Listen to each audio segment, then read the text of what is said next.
부터 9절까지입니다. 4절의 말씀부터 함께 합독하겠습니다. 이스라엘아 들으라. 우리 하나님 여호와는 오직 유일한 여호와이시니 너는 마음을 다하고 뜻을 다하고 힘을 다하여 내 하나님 여호와를 사랑하라. 오늘 내가 네게 명하는 이 말씀을 너는 마음에 새기고 내 자녀에게 부지런히 가르치며 집에 앉았을 때에든지 길을 갈 때에든지 누워있을 때에든지 일어날 때에든지 이 말씀을 강론할 것이며 너는 또 그것을 내 손목에 매어 기호를 삼으며 내 미간에 붙여 표로 삼고 또 내 집 문설주와 바깥문에 기록할지니라. 아멘. 오늘 쉐마 교육이라고 하는 주제로 말씀을 드리겠습니다. 오늘은 어린이 주일입니다. 이 어린이 주일이 제정된 이유를 잠깐 말씀을 드리겠습니다. 1919년 3월 1일 독립운동을 계기로 어린아이들에게 민족 정신을 고취하고자 1923년 방종환 선생을 비롯한 일본 유학생 모임인 색동회를 중심으로 이 어린이날이 제정이 되었습니다. 오늘 이 어린이날을 맞이해서 이 땅의 어린이들이 나라를 사랑하는 그러한 어린이로 자랄 수 있도록 좋은 환경을 만들어 주어야 할 것입니다. 변순복 씨가 쓴 탈무드가 말하는 가정이라고 하는 책이 있습니다. 여기에 이런 글귀가 있습니다. 자녀는 반임은 본임이다 그랬습니다. 자녀는 반임은 본임이다. 반임이라고 하는 것은 어린이입니다. 본임이라고 하는 뜻은 건설자, 세우는 자를 뜻하고 있습니다. 앞으로 유대의 민족과 가정을 세우는 자가 바로 어린이, 그만큼 어린이를 귀중하게 여겼다라고 하는 겁니다. 2018년 이 자료에 보니까 우리나라 연간 사교육비가 얼마인지 아십니까? 제가 놀랐습니다. 18조 6천억 원입니다. 별로 많이 안 놀라시는데요.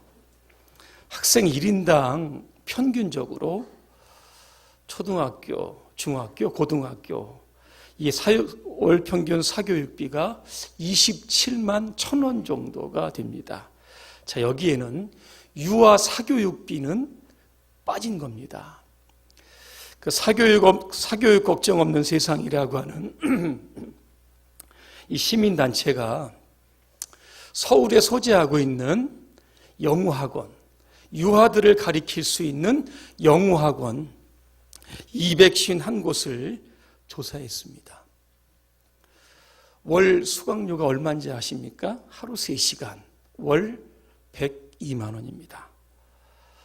별로 안 놀라시는 거 보니까 아마 돈이 많으신 것 같은데요. 그 밑에 사파가 이렇게 있는데요. 한 아이가요, 아버지의 등허리를 밟고 이렇게 서 있습니다. 책을 딱 들고 서 있는데 아버지의 표정을 보니까 부들부들 떨고 있습니다. 언제 아버지가 쓰러질지 모르는 그런 그림을 봤습니다. 이 땅에 많은 부모님들, 자신은 먹지 않고 입지 않으면서 어떻게 하면 자녀 농사를 잘 지을까 늘 고민하고 또 고민합니다. 자, 그런데요, 이렇게 수많은 돈을 부었음에도 불구하고 결과는 그렇게 좋지 않습니다. 한림대학교의 홍현주 교수팀이 이러한 조사 결과를 발표합니다. 하루 4시간 사교육을 받은 학생들의 30%가 우울증에 시달리고 있다 그랬습니다.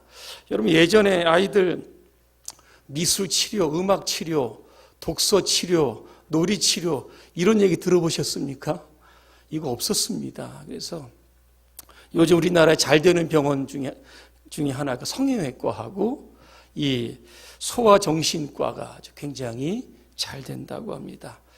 학원비는 학원비대로 들어가고 치료비는 치료비대로 들어가고 아이들 교육은 제대로 되지 않고 부모들의 속이 다 지금 타버렸습니다. 어떻게 자녀를 키울까? 오늘도 고민을 갖고 계실 텐데 오늘 본문에 답이 있습니다. 두 가지 말씀드립니다. 첫째는 부모는 자녀의 거울이 되어야 합니다.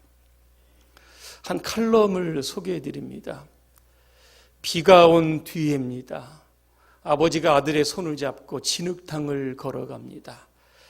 이 진흙이 자꾸 옷에 묻으니까 아버지가 아들에게 이렇게 이야기합니다. 아들아, 내가 앞서서 갈 테니까 너는 내가 밟은 발자국만 밟고 나를 따라와라 그랬습니다. 그랬더니 아들이 이렇게 이야기합니다. 아버지가 진흙탕에 빠지지 않으면 나도 진흙탕에 빠지지 않습니다. 이런 이야기를 합니다. 하워드 핸드릭슨이라고 하는 교육가가 이런 이야기를 합니다. 아이들은 부모들이 말하고 행동하는 것을 지켜보기 때문에 결국 부모들이 하는 대로 따라하게 된다 그랬습니다. 그래서 술 마시는 부모 밑에는 술 마시는 자녀가 있는 겁니다. 놀기 좋아하는 부모 밑에 역시 놀기 좋아하는 자녀들 당연하게 있는 겁니다. 문제야 뒤에는 문제의 부모가 있다. 틀린 말 아닙니다. 자, 반대로 기도하는 부모 밑에는 기도하는 자녀 나옵니다. 주일 성수 목숨을 걸고 지키는 자에게는요, 그 자녀들 부모 그대로 따라합니다. 하나님께 충성하고 헌신하는 부모 밑에는 똑같은 자녀들 나오는 겁니다. 믿음이 좋은 부모 아래는 믿음이 좋은 자녀가 나올 수밖에 없는 겁니다.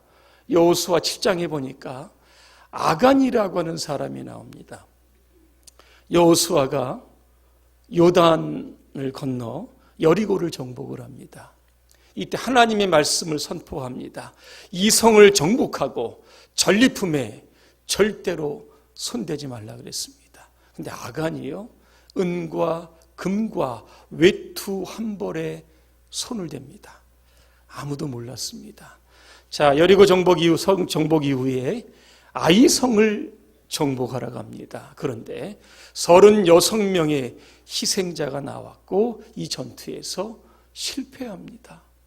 여호수아가 하나님께 울며 부르짖습니다. 왜 우리가 실패했습니까? 그랬더니 하나님께서 그 이유를 이렇게 말씀합니다. 여호수아서 7장 11절입니다. 그들이 온전히 바친 물건을 가져가고 도둑질하며 속이고 그것을 그들의 물건들 가운데에 두었느니라 그랬습니다. 여호수아는 이스라엘 백성들을 모아놓습니다. 도둑을 색치로 하기 위해서 제비를 뽑습니다. 그때 뽑힌 사람이 아간입니다. 그런데 이 아간을 설명할 때 어떻게 성경은 소개하냐면 여호수아서 7장 1절입니다. 이는 유다 지파, 세라의 증손, 삽디의 손자, 갈미의 아들 아간이라고 그랬습니다. 아간을 소개할 때 가장 먼저 소개했던 사람이 누굽니까? 유다입니다. 왜 유다를 소개했을까? 창세기 38장에 보니까 유다는요, 자신의 며느리였던 다말과 동침을 합니다. 그래서 낳은 아들이 누굽니까? 세라입니다. 불경건한 아버지 유다 밑에 누가 나옵니까? 세라가 나왔습니다. 세라야 지나서 누가 나옵니까? 바로 아간이 나온 겁니다. 범죄자 아간이 그냥 우연히 나온 게 아니라는 겁니다. 반드시 부모와 조상 추적해보면 그 이유가 반드시 있게 되는 것을 우리가 보게 되는 겁니다. 여러분, 본을 보이지 않는 교육은 힘이 없습니다. 부모는요, 자기가 말하는 것보다 말하지 않은 것으로 더 많이 자녀들을 가르치고 있는 겁니다. 그래 사도 바울은 사도행전 20장 35절에 이렇게 이야기합니다. 범사에 너희에게 모본을 보였노라 그랬습니다. 여러분들은 자녀들에게 지금 어떠한 본을 보여주고 계십니까? 지금 부모가 자녀들에게 보여주는 그 본이 자녀들의 미래를 결정하게 되고 신앙의 그릇을 결정하게 된다라고 하는 사실을 반드시 잊지 말아야 할 것입니다. 두 번째는 쉐마 교육입니다. 사무엘 3장에 보면 엘리의 두 아들이 나옵니다. 홈니와 비느하스입니다. 그들은 가문이 좋습니다. 제사장 가문입니다. 그들도 아버지의 뒤를 이어 제사장이 될 사람들입니다. 근데 성경은 이 두 사람을 가리켜서 불량자다 그렇게 소개합니다. 그러면 왜 제사장 가문에서 불량자가 나왔을까? 그 이유를 성경은 이렇게 소개합니다. 사무엘상 2장 12절입니다. 여호와를 알지 못하더라. 공동 번역을 읽어드립니다. 엘리의 아들들은 망나니들로서 여호와를 몰라봤다 그랬습니다. 영어 성경에 제가 찾아보니까 여호와를 무시했다 이렇게 되어 있습니다. 홈니와 비느하스, 하나님을 몰랐던 것이 아닙니다. 알았지만 하나님을 무시하며 살았던 겁니다. 부모님들 중에는 이렇게 생각하는 부모들이 있습니다. 우리 애들은 그래도 주일이 되면 몇 번 빠지지 않고 교회에 나오니까 그래도 다행이다. 큰 사고 치지 않고 그럭저럭 잘 지내니까 그것만이라도 안심이다. 이렇게 만약에 생각하고 있다면 생각 바꾸셔야 합니다. 또 하나, 자녀들에게 이렇게 이야기하는 부모를 제가 보았습니다.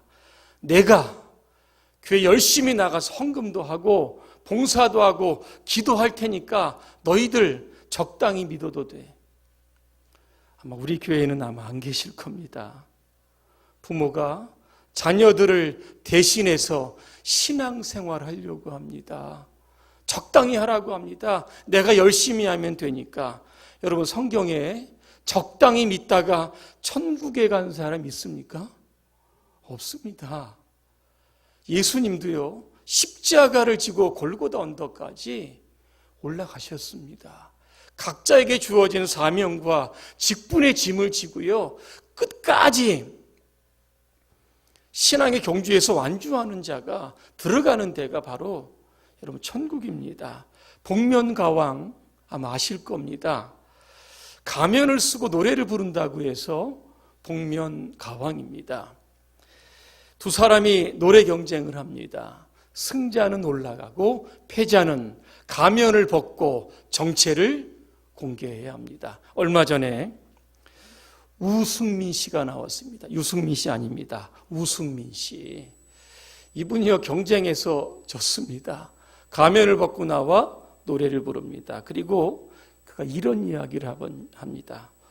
우리 아버지는 목사입니다. 그런데 내 인생이 외롭고 쓸쓸해서 잘 안 돼서 고민하다가 지금 사주를 공부하고 있습니다. 이런 이야기를 합니다. 엘리 제사장도 그렇고 목회자의 자녀도 그렇고 직분자의 자녀들, 정말 신앙적으로 잘 키운다는 게 정말 힘들고 어렵습니다. 어떻게 키울까? 오늘 그 답이 바로 쉐마 교육입니다. 쉐마라고 하는 뜻은 이겁니다. 너희는 들으라, 그겁니다. 이 들으라고 하는 단어를 제가 보니까요, 하나님의 말씀을 듣고 이해하고 순종하는 것, 이 모든 것들이 포함되어 있는 단어가 바로 이 쉐마라고 하는 단어입니다.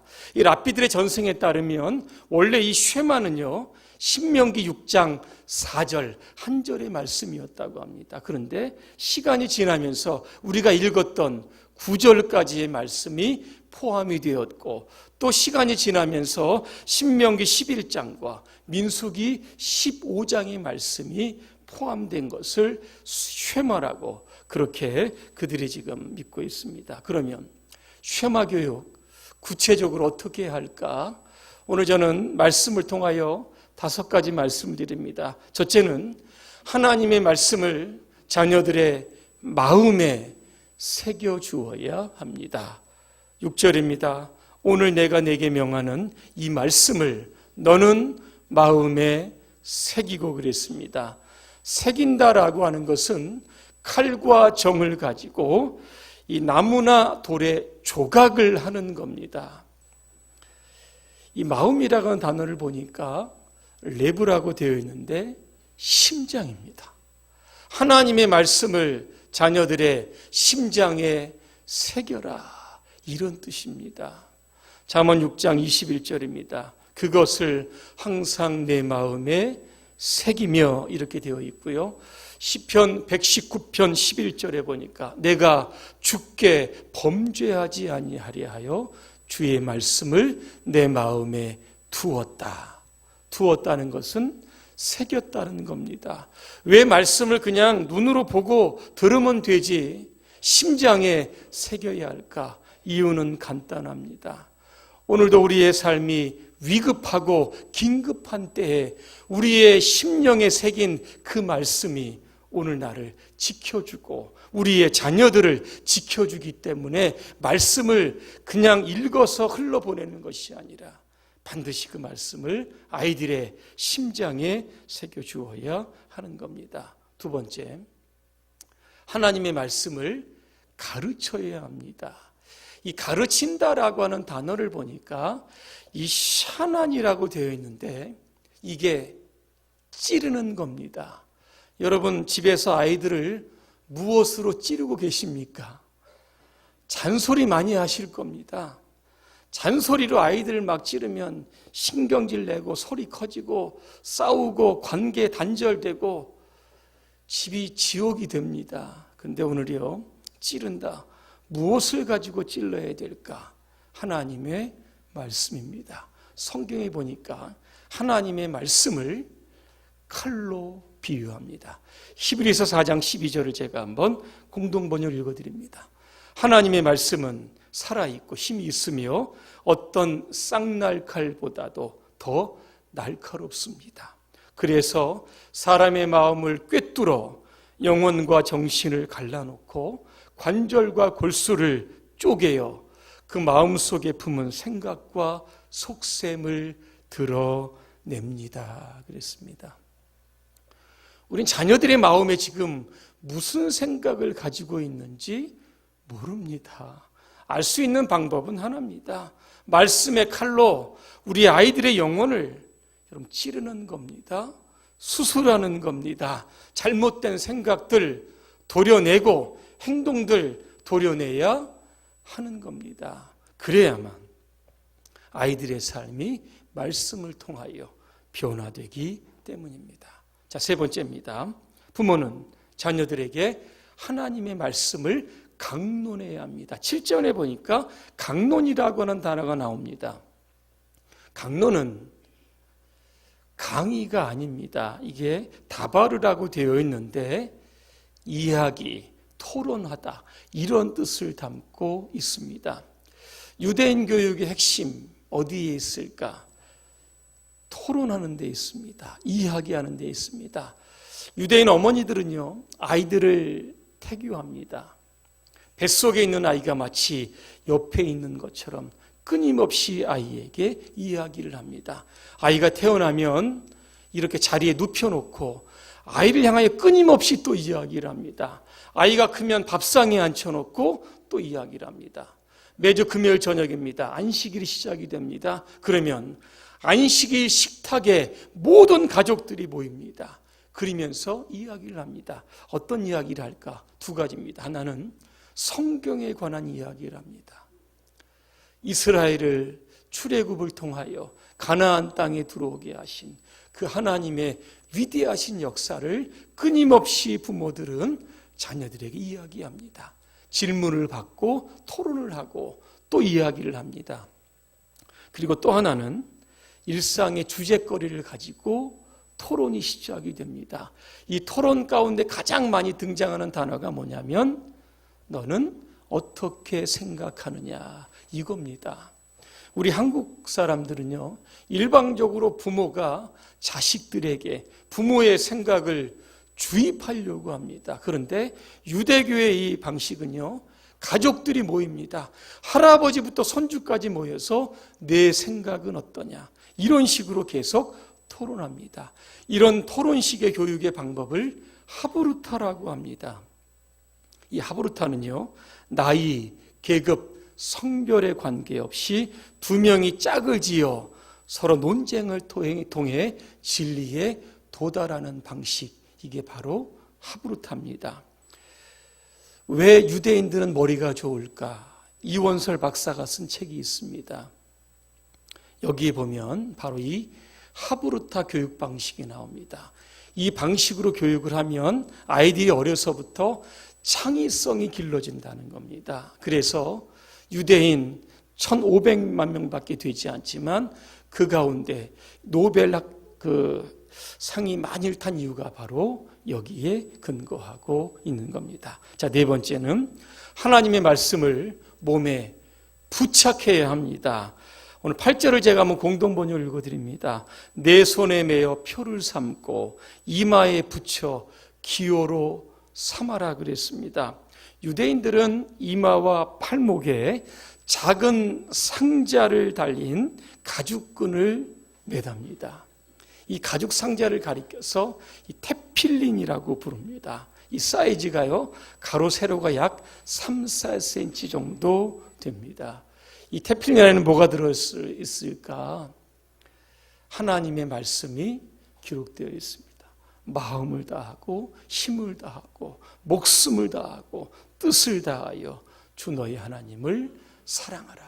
이 말씀이 이 상자에 들어있는 겁니다. 유태인 신학자 밀턴 스타인버거 박사는 이렇게 이야기합니다. 왜 유대인들은 테필린을 자기의 몸에 부착하는가? 이렇게 설명합니다.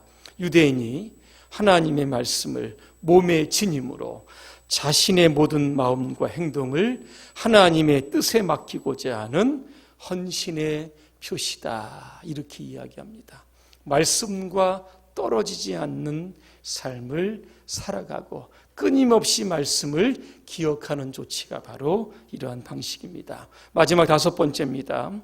하나님의 말씀을 기록해야 하는 겁니다. 제가 인터넷을 이렇게 검색해 보니까 유대인의 이스라엘의 관공서나 호텔이나 집 이렇게 오른쪽에 이렇게 보면 이 메주자라고 하는 것을 이렇게 붙여놓습니다. 이 세로가 굉장히 길쭉한 그런 막대기 같은 형식을 붙여놓는데요. 이 메주는 원래 이 문설주라고 하는 뜻입니다. 문설주 하면 여러분 뭐가 기억나십니까? 출애굽기 당시에 이스라엘 백성들은 문설주에다가 어린 양을 잡아 그 피를 바른 겁니다. 하나님의 재앙이 그 가정을 넘어간 겁니다. 이게 전통이 되어가지고요, 지금도 이스라엘 백성들은 이 메주자를 문설주에 부착하는 겁니다. 그러면서 끊임없이 하나님의 말씀을 기억하는 겁니다. 그리고 이 메주자의 윗부분에는 엘샤다이라고 하는 글귀가 있다고 합니다. 전능하신 하나님, 하나님의 말씀을 기억하고 붙들고 늘 보고 묵상하는 자는 하나님의 보호하심을 받는다라고 하는 뜻이 담겨져 있습니다. 결론입니다.